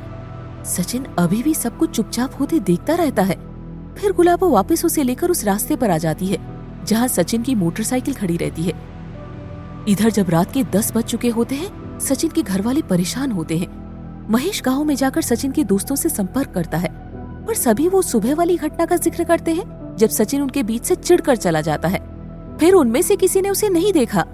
महेश वापस चिंतित होते हुए घर आ जाता है। कुछ देर में बंटी वहां आता है जिसकी मोटरसाइकिल लेकर सचिन गया था। वो सचिन की अचानक मोटरसाइकिल लेकर कहीं जाने वाली बात सबको बताता है। सभी उसकी बात सुनकर हैरान रह जाते हैं। तभी उसकी माँ पार्वती बोलती है, ये लड़का पता नहीं कहाँ गया है, इतनी रात हो गई। मुझे तो लगता है माँ वो कल वाली रात से परेशान होकर ही कहीं गया है। मैंने कहा था, हमने उससे बात करने में जल्दी कर दी। पता नहीं कहाँ गया होगा मेरा छोटा भाई। महेश चिंता और आशंका भरे लहजे में बोलता है। सचिन का दोस्त बंटी भी इंतजार कर वापस अपने घर चला जाता है। जब मनोहर लाल और खुशबू को पता चलता है तो वो भी उसके साथ सचिन को ढूंढना शुरू कर देते हैं। सभी जगह देखने के बाद पार्वती, महेश और मनोहर लाल आंगन में आकर चिंतित होकर चुपचाप बैठे रहते हैं। पार्वती के मन में रह रहकर अनजानी आशंकाएं जन्म लेने लगती है। वो भगवान से सचिन की सलामती की दुआएं करने लगती है। रात को 11:15 बजे गांव में सभी दुकानें बंद हो चुकी थी।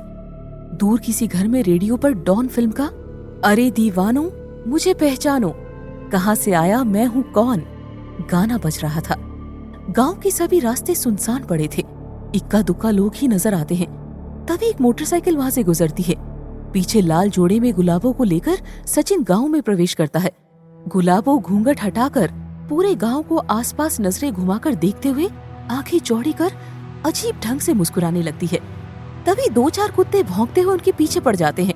गुलाबो घूंघट हटाकर उन कुत्तों की तरफ बस एक नजर देखती भरी है। इतने में वो तेज भौंकना छोड़ ऊ की आवाज करते हुए पीछा करना छोड़ वापस दुम हिलाते हुए उल्टी दिशा में भाग जाते हैं। जैसे सचिन घर में प्रवेश करता है, माँ उसे देखते ही उसकी तरफ आती है। महेश भी दौड़कर उसके पास आता है। कहाँ चला गया था मेरा भाई? हम कितना परेशान हैं शाम से ही। माँ को देख कितनी परेशान है, किसी ने खाना भी नहीं खाया। बस तेरी ही चिंता में बैठे हैं सब शाम से। मनोहर चाचा और मैंने तुझे कहाँ कहाँ नहीं ढूंढा। देख कितना वक्त हो गया है, घर की कोई चिंता भी है तुझे? कहाँ था तू अब तक? महेश सचिन के कंधे पर हाथ रखते हुए उससे सवाल करता है।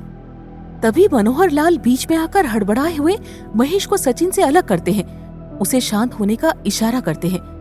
सचिन जब वहां देखता है तो मनोहर चाचा, खुशबू, भाभी और माँ सभी हैरानी से प्रश्नवाचक मुद्रा में उसकी ओर देखते रहते हैं। सचिन चुप होकर खड़ा रहता है, उसके मुंह से कोई बोल नहीं फूटता, बस वो बड़ी अजीब नजरों से सबको देखता रहता है।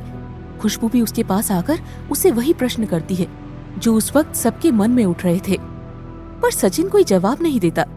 उसे समझ नहीं आ रहा था कि वो कैसे अपनी बात की शिकायत करे। दोनों हाथों की मुट्ठियां तेजी से भींचते हुए वो खुशबू की तरफ देखता है। खुशबू उसकी आंखों में सवालिया निशान लिए अनवरत देखती रहती है। तभी माँ बोलती है, बोलना, क्या बात है? चुप क्यों है तू? आखिर कहाँ गया था? तेरी तबीयत तो ठीक है ना? देख कितना पसीना आ रहा है तुझे इस ठंडी रात में भी। बोल बेटा बोल, मेरा कलेजा बैठा जा रहा है। बंटी की मोटरसाइकिल लेकर आखिर कहाँ गया था तू? पार्वती घबराकर उसके माथे पर हाथ फेरते हुए बोली। इतने में जैसे ही गांव के इकलौते पुराने घंटाघर में रात के 12 बजने की ध्वनि पूरे वातावरण में गूंजती है। सचिन के पीछे से एक लड़की छन छन करते लाल जोड़े में सजी हुई, घूंघट किए हुए, अपना पहला कदम ड्योढ़ी पर रख दरवाजे पे आकर खड़ी हो जाती है। उसके वहां आते ही जैसे सारे वातावरण में अचानक से बदलाव आ जाता है। साएं साएं कर हवा भी अपनी तेजी दिखाने लगती है, जिसके असर से पास में जलती हुई लालटेन भी बार बार झप झप करने लगती है। वहीं आंगन में बंधे हुए बैल अचानक से सफेद आंखें फाड़ते हुए गर्दन ऊंची कर बेचैनी से पीछे की तरफ सरकने लगते हैं, जैसे वो खूंटा उखाड़कर वहां से भाग जाना चाहते हों। ये सब देखकर सभी और हैरान हो जाते हैं। किसी की समझ में कुछ नहीं आता कि आखिर अचानक ही सब क्या होने लगा। वातावरण जो अब तक शांत था वो इतना अशांत कैसे हो गया? खुद सचिन भी ये सब बड़ी हतप्रभ नजरों से देखने लगता है। उसे भी कुछ समझ नहीं आता। आश्चर्यों की झड़ी लग जाती है, पर लाल जोड़े में सजी गुलाबों पर इन सब का कोई असर नहीं पड़ता। वो एक हाथ से पल्लू सर पर लिए धीरे धीरे चलकर सचिन के बगल में आकर खड़ी हो जाती है। सभी लोग स्तब्ध होकर बड़ी हैरानी से सचिन के बगल में खड़ी लाल जोड़े में सजी गुलाबों को देखने लगते हैं और बस एक टक उन दोनों को ही देखते रहते हैं।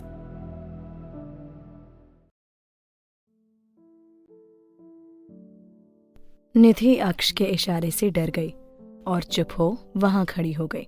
अक्ष ने अपने कोट की जेब में हाथ डाला और निधि को देखने लगा। क्या खूबसूरती है! लंबे खुले भूरे बाल जो उड़ रहे हैं, भूरी आंखें जो इधर उधर मटक रही हैं, गोरा बदन जो छूने भर से लाल पड़ जाए, मासूम सा चेहरा जिस पर बेचैनी झलक रही है। कुल मिलाकर हमारी निधि बहुत खूबसूरत थी। अक्ष उसे दीवानगी से बस देखे ही जा रहा था, रुक नहीं रहा था। निधि को ऊपर से नीचे देखकर अक्ष बोला, है जो इरादे बता दूं, घबरा जाओगी तुम, धड़कनें जो सुना दूं तुमको, सहम जाओगी तुम। इतना बोलकर अक्ष वहां से मुड़ गया और चला गया। कुछ पलों में वो निधि की नजरों से ओझल हो गया। उसके जाते ही निधि ने चैन की सांस ली और झट से रूम में चली गई। जैसे ही वो पीछे मुड़ी, चौंक गई। बेला अजीब नजरों से उसे ही देख रही थी। निधि ने कहा, क्या है, ऐसे क्या देख रही है? बेला ने कहा, तुझे क्या है, सुबह से अजीब सी हरकतें कर रही है, कोई भूत देख लिया है क्या? निधि अपने बेड के पास गई और धम से उस पर उल्टी गिर गई। बेला उसके पास आई। उसने निधि की पीठ पर अपना सर टिका दिया और बेड पर लेट गई और छत को देखने लगी। निधि का मुंह बिस्तर में था। बेला कुछ सोचते हुए बोली, आज बहुत कुछ हुआ है ना? निधि के दिमाग में सीधा अक्ष का चेहरा घूमने लगा। उसने कसकर अपनी आंखें भींच ली और उसके चेहरे को भूलने लगी, पर वो शैतान उसके दिमाग से जा ही नहीं रहा था। बेला ने कहा, बोलना। निधि ने कहा, बहुत कुछ हुआ सच में। बेला पता नहीं क्यों पर बार बार विराट के बारे में सोच रही थी। बेला सबसे लड़ाई करती थी, पर विराट के साथ उसकी जो लड़ाई होती थी उसमें उसे अलग ही सुकून मिलता था जिसे वो अभी याद कर रही थी। बेला ने कहा, कुछ अनजान लोग हमारी जिंदगी में आकर कैसा तहलका मचा देते हैं ना। निधि ने कहा, ये एकदम सच कहा तूने। कुछ अजनबी बड़े अजीब होते हैं, पर जब पास होते हैं तो अजनबी होकर भी अजनबी नहीं होते। बेला ने कहा, क्या बोल रही है तू? कुछ समझ नहीं आया। निधि ने कहा, नहीं आया ना? सच कहूं मुझे भी नहीं आया। बेला ने कहा, वाह वाह, क्या बात है मैडम। दोनों हंसने लगी और यूं ही बातें करने लगी। एक डरावनी सी जगह जहां पर रोशनी के नाम पर बस कुछ मशालें जल रही थी। उनकी पीली रोशनी एक हैवान से दिखने वाले आदमी के हसीन चेहरे पर पड़ रही थी। उस रोशनी में वो और ज्यादा आकर्षक और खतरनाक लग रहा था। तभी उस जगह से एक दर्द से भरी चीख गूंज उठी। आसपास खड़े गार्ड्स उस चीख को सुनकर पसीने से भीग गए, पर हिम्मत करके वहीं सावधान की पोजीशन में खड़े रहे। वो हैवान के चेयर पर बैठा था। कुछ ही देर में उसके पैरों के पास खून बहकर आने लगा, पर उसे कोई फर्क नहीं पड़ा। वो तो यूं ही आग भरी निगाहों से सामने बेहाल पड़े आदमी को देख रहा था। विराट ने कहा, भाई इसे जान से मारोगे या? अक्ष ने अपने चेहरे पर लगे खून के दाग को साफ किया और उस बेहाल आदमी को देखकर बोला, second option is just. Virat के चेहरे पर मुस्कान आ गई और वो थोड़ा पीछे खड़ा हो गया। तभी उस जगह एक बार फिर से उस बेहाल आदमी की दर्द भरी चीख गूंज उठी। उसकी चीख में इतना दर्द था कि अगर कोई नर्म दिल का इंसान सुन लेता तो उसकी जान अटक जाती। अक्ष ने खून से लथपथ अपने खंजर को अपने गालों पर रगड़ा और बोला, इससे कई लाख गुना दर्द से चीखी होगी वो। सामने पड़ा आदमी खून से सना हुआ था और उसमें अब जान नहीं बची थी। अक्ष अपनी चेयर से खड़ा हुआ और बोला, मरना नहीं चाहिए। इतना बोलकर अक्ष उस जगह से बाहर आया। विराट उसके पीछे आया। उसने गाड़ी का गेट खोला और अक्ष अंदर बैठ गया। विराट भी बैठ गया। कुछ देर में गाड़ी चेन्नई की रोड पर चल रही थी। बाहर धुएंधार बारिश हो रही थी और शाम का वक्त भी हो चुका था, तो थोड़ा थोड़ा अंधेरा छा रहा था। हाईवे पर गाड़ी तेज चल रही थी। गाड़ी अपनी रफ्तार में थी। अंदर बैठा एएसआर अपने खंजर को अजीब नज़रों से घूर रहा था। तभी उसकी नज़र रोड साइड में खड़ी एक लड़की पर गई। उसका सिर्फ शरीर दिख रहा था, क्योंकि चेहरा तो उस छतरी ने ढक दिया था जो उसके हाथ में थी। अक्ष ने उस पर ध्यान नहीं दिया और गाड़ी आगे बढ़ रही थी। तभी अचानक से अक्ष जोर से बोला, स्टॉप। गाड़ी तुरंत रुक गई। विराट पीछे मुड़कर उसे देखने लगा। वो कुछ बोलता इससे पहले अक्ष गाड़ी से उतर गया। बाहर की भयंकर बारिश में विराट ने कांच में से देखा तो अक्ष गुस्से में पीछे जा रहा था, वो भी बारिश में भीगते हुए। अक्ष गुस्से से आगे बढ़ रहा था और उस लड़की के पास जाकर खड़ा हो गया। अक्ष ने उसका हाथ कसकर पकड़ा और उसे अपनी ओर खींच लिया। वो लड़की डर गई और उसका छाता नीचे गिर गया। वो सीधे अक्ष की बाहों में चली गई। उसका माथा अक्ष के सीने पर था। अक्ष आंखें नीचे करके उसे देख रहा था। उसकी आंखों में गुस्सा था। विराट ने कांच से देखा तो वो चौंक गया। अक्ष की बाहों में एक लड़की, वो भी यूं रोड पर। विराट भी गाड़ी से उतरा और छतरी लेकर उसके पास आया। अक्ष ने अपना हाथ दिखाकर उसे रुकने को कहा, पर वो बोला, भाई आप भीग रहे हो। अक्ष जोर से चिल्लाया और बोला, दिख नहीं रहा मैं जरूरी काम कर रहा हूँ, जस्ट गो। विराट चुपचाप गाड़ी में जाकर बैठ गया। अक्ष ने उस लड़की को देखा जो अभी भी उसके सीने पर सर रखकर डर के मारे खड़ी थी।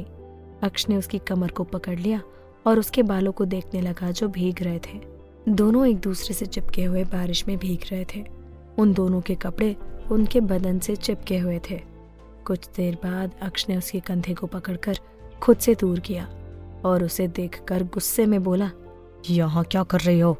वो लड़की आंखें झुकाए भीगी सड़क को देख रही थी। तभी अक्ष ने उसकी ठुड्डी पकड़ी और ऊपर करके उसकी भीगी पलकों की छांव में छुपी उसकी भूरी आंखों में देखकर बोला, तुमसे कुछ पूछा है, इस वक्त यहाँ क्यों हो तुम? वो मैं तो यहाँ के मॉल में कुछ लेने आई थी। अक्ष ने उसकी बाजू को पकड़कर उसे अपनी तरफ किया और बोला, बर्दाश्त से बाहर है आज की ये हरकत, पर क्या करूं इसकी। अक्ष ने अपने दिल पर हाथ रखकर कहा, इसकी वजह से मजबूर हूँ।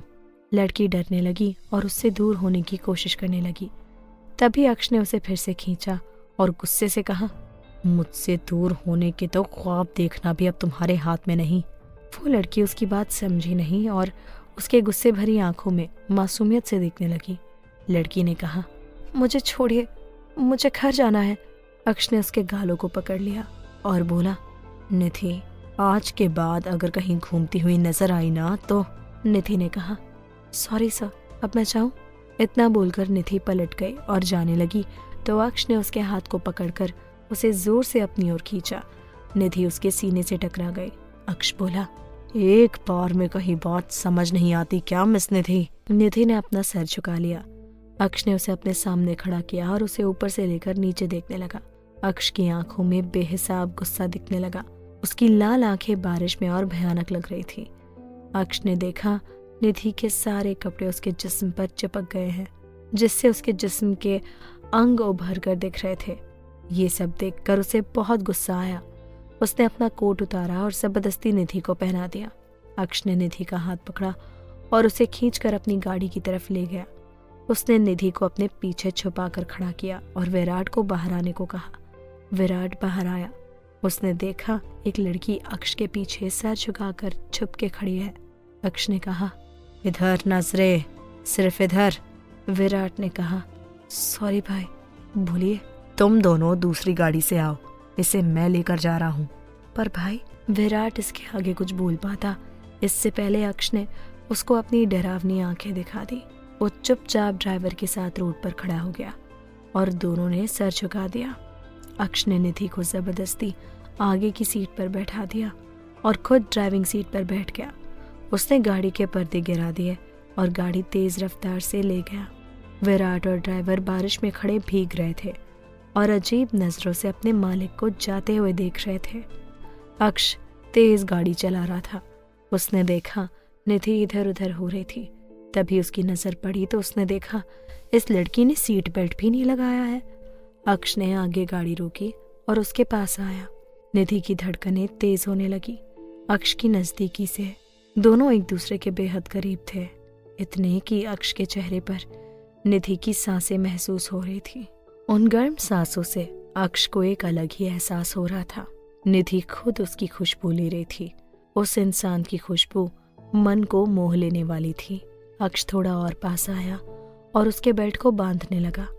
निधि के गीले बालों की एक लट अक्ष के गालों पर चिपक गई। उन दोनों की सांसें आपस में घुलने की तैयारी में थी। निधि ने अपनी आंखें बंद कर ली और अपने ड्रेस को कसकर पकड़ लिया। देखा और फिर बेरुखी के साथ कहा, पहले भी कह चुका हूं, आपके बिजनेस डील में मुझे कोई इंटरेस्ट नहीं है। इस बार लड़की के होठों पर कातिल मुस्कुराहट आ गई थी। वो सोफे से उठी और देखते ही देखते उसने अपने ब्लेजर को उतार कर एक तरफ रख दिया।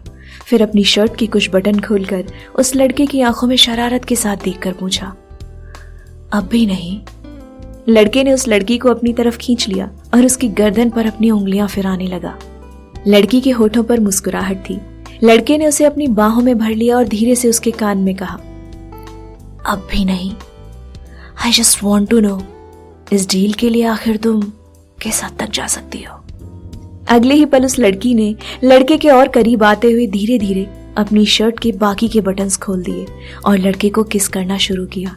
लड़की की सांसों में लड़के के महंगे परफ्यूम की खुशबू घुल रही थी। इससे पहले कि वो अपने आप पर काबू खो देती, उस लड़के ने कसकर उसके रेशमी बालों को अपने एक हाथ में जकड़ लिया और जोर जोर से हंसने लगा। उसकी वो हंसी वाकई में बहुत डरावनी थी। उसने हंसना बंद करते हुए तीखी नजरें उस लड़की के चेहरे पर डालते हुए कहा, आतिश राणावत को बहका सके ऐसी कोई लड़की आज तक इस दुनिया में बनी ही नहीं है। मेरे साथ बिजनेस की डील तो दूर, दोबारा कभी मेरे सामने आने की गलती मत करना। ये सुनते ही उस लड़की ने आतिश के सीने पर अपना हाथ रखा और उसकी गर्दन पर धीरे से अपने नाखून चुभोने लगी।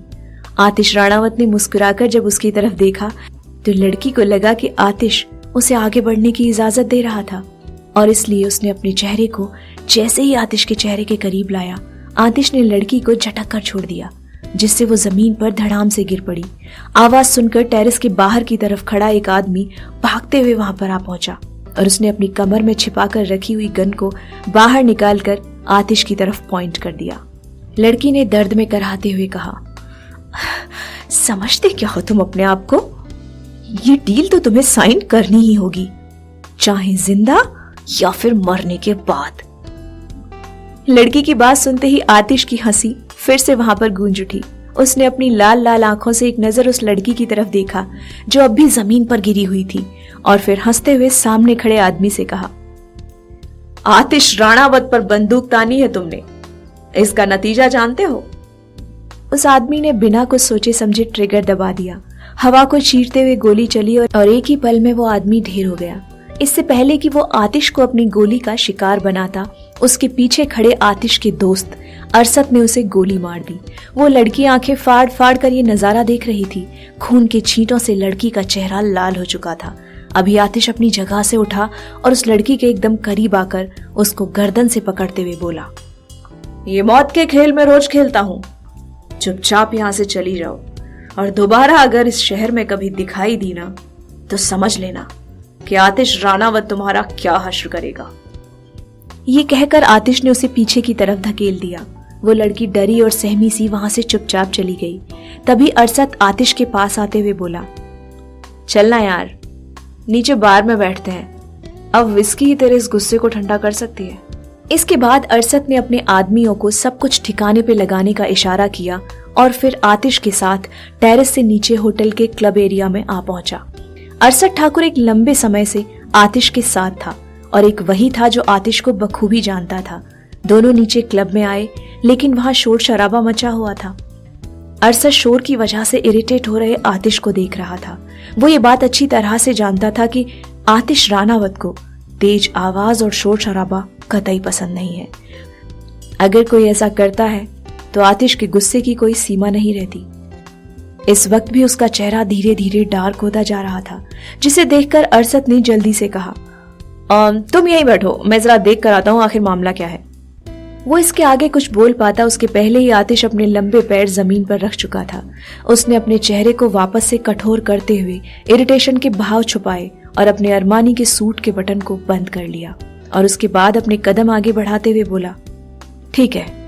जैसे ही आतिश ने क्लब में एंटर किया, उसने देखा कि ठीक सामने बड़ी सी जगह में बने हुए उस बार काउंटर पर एक लड़की बैठी हुई थी। उस लड़की ने डार्क ग्रीन कलर की घुटनों तक आती हुई नेट की फ्रॉक पहन रखी थी, जिसमें उसका गोरा रंग और भी ज्यादा फब रहा था। उसके लंबे बाल खुले होने की वजह से उसके चेहरे को ढक रहे थे। इसकी वजह से अरसत और आतिश को उस लड़की का चेहरा नहीं दिखा।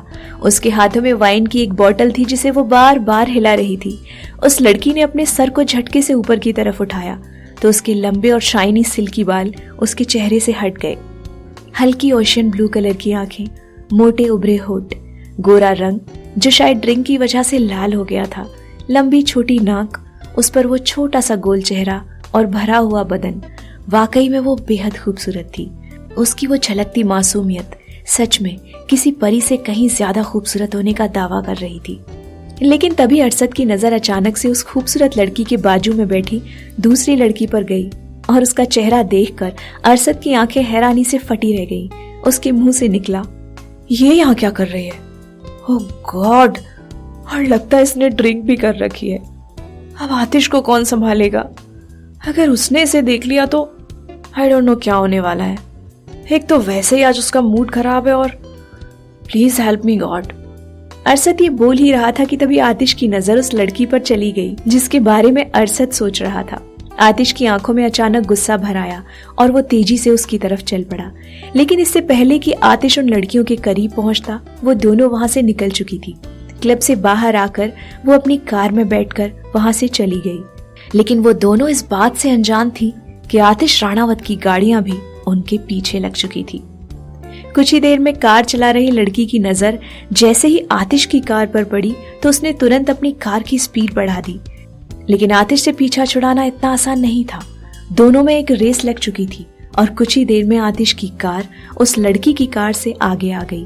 उस लड़की ने एक मौका पाते ही तेजी से अपनी कार को आतिश की कार के आगे ले जाकर जोरदार ब्रेक लगाया।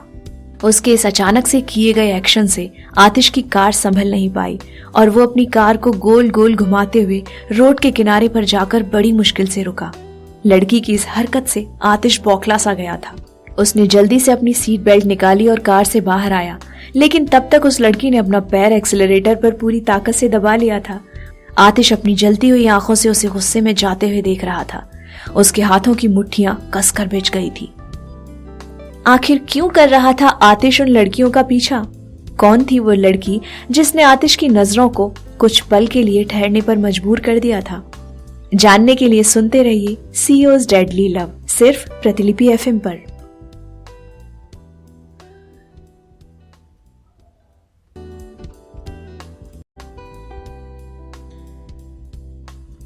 प्रतिलिपि एफएम पर आप सुन रहे हैं आतिश और रूहानी की प्रेम कहानी, जिसका नाम है सीईओज डेडली लव।